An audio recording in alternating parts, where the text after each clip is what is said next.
नमस्कार मित्रांनो, विशाल रसाळ फिजिक्स शिका मराठीत या यूट्यूब चॅनलमध्ये मी रसाळ सर सर्वांचं हार्दिक स्वागत करतो. आज आपण एकदम सोप्या पद्धतीनं मल्टिप्लिकेशन लॉग टेबलच्या सहाय्यानं कसं करायचं ते पाहणार आहे. व्यवस्थितपणे लक्ष द्या. आता या ठिकाणी बघा, तुम्हाला लॉग टेबलसाठी एक फॉर्म्युला दिला आहे मल्टिप्लिकेशन करण्यासाठी. Log of x into y is equal to log x plus log y. म्हणजे दोन संख्यांचा गुणाकार करायचा असेल तर त्याचा जर लॉग घेतला तर या फॉर्म्युल्याचा वापर करून आपण ते सोडवू शकतो. बघा आता या 2, 3, 4, 5 आणि 6 अशा कितीही संख्या तुम्ही घेऊ शकता, त्यांचा गुणाकार आपण सहजासहजी करू शकतो. बघा, पहिल्यांदा काय करून घ्यायचे, सगळे नंबर्स लिहून टाकायचे 2, 3, 4, 5, 6.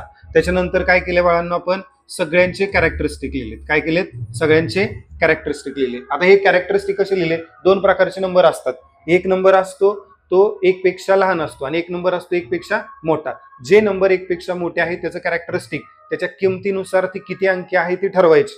किती अंकी संख्या ते ठरवलं की त्यातनं एक वजा करायचं, ते त्याचं कॅरेक्टरिस्टिक. म्हणजे आता हे जी किंमत जी आहे 2, 3, 4, 5, 6 त्याची किंमत आहे एक अंकी, बरोबर. मग त्याच्यातून एक वजा करायचं. 1 वजा 1 किती आलं? 0. मग त्यामुळे सगळ्यांचं किती येणार आहे? 0 कॅरेक्टरिस्टिक. समजा 12 हा नंबर घेतला, बरोबर. मग 12 ही किती अंकी संख्या आहे? 2 अंकी. मग त्याचं कॅरेक्टरिस्टिक किती येणार? 1 येणार. समजा 123 हा नंबर घेतला तर 3 अंकी संख्या, त्याचं कॅरेक्टरिस्टिक किती येणार? 3 वजा 1 2. अशा पद्धतीने कळलं? बरं. आता त्याच्यानंतर या ठिकाणी या प्रत्येकाचं काय केलंय? लॉग केलंय, बरोबर. म्हणजे 20चा इथं 2 आहे तर 2000 विचारात घ्यायचं. इथं 3 आहे तर 3000 विचारात घ्यायचं.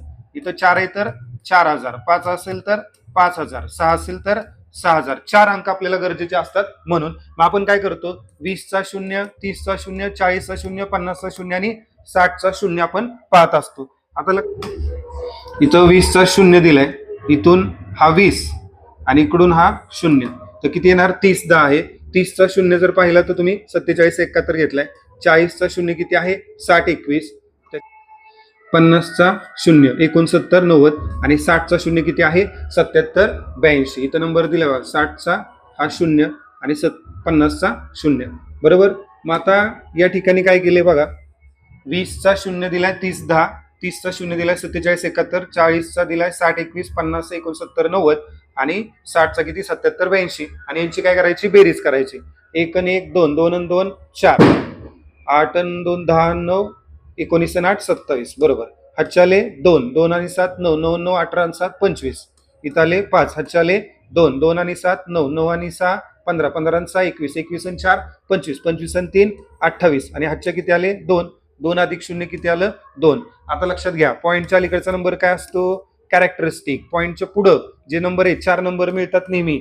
85चा 7 4 वाचायचं कसं? 85चा 7 4 आणि त्याचा काय पाहायचं आपल्याला? अँटीलॉग. काय पाहायचं आहे? अँटीलॉग. 85चा 7 4. मग या ठिकाणी दिले 85 कडून जाणार तुम्ही आडवं इथं, हा 85 कडून पुढं इथं 7 दिलाय, मग 7 कडून आपण खाली आलो इथं. मग हा नंबर घ्यायचा इथला, किती आहे? 71 94. किती आहे? 71 94. त्यानंतर इथं बघा, त्यानंतर पुढची संख्या काय होती? 4. मग इथं 4 आहे, इथून खाली यायचं आपण, बरोबर. आणि इथं नंबर किती आहे? 7. मग तो नंबर इथं घेतलाय आणि या दोघांची काय केली? बेरीज. 7 आणि 4 11, हातच्याला 1, 9 आणि 1 10, हातच्याला 1, 1 आणि 1 2 आणि 7 तसंच. किती आलं? म्हणजे 7201 आलं. किती आलं? 7201. मग या ठिकाणी लिहिले बघा 7201. पण कॅरेक्टरिस्टिक 2 असल्यामुळे उत्तर किती येणार बाळांनो? 3 अंकी. उत्तर किती येणार? 720.1.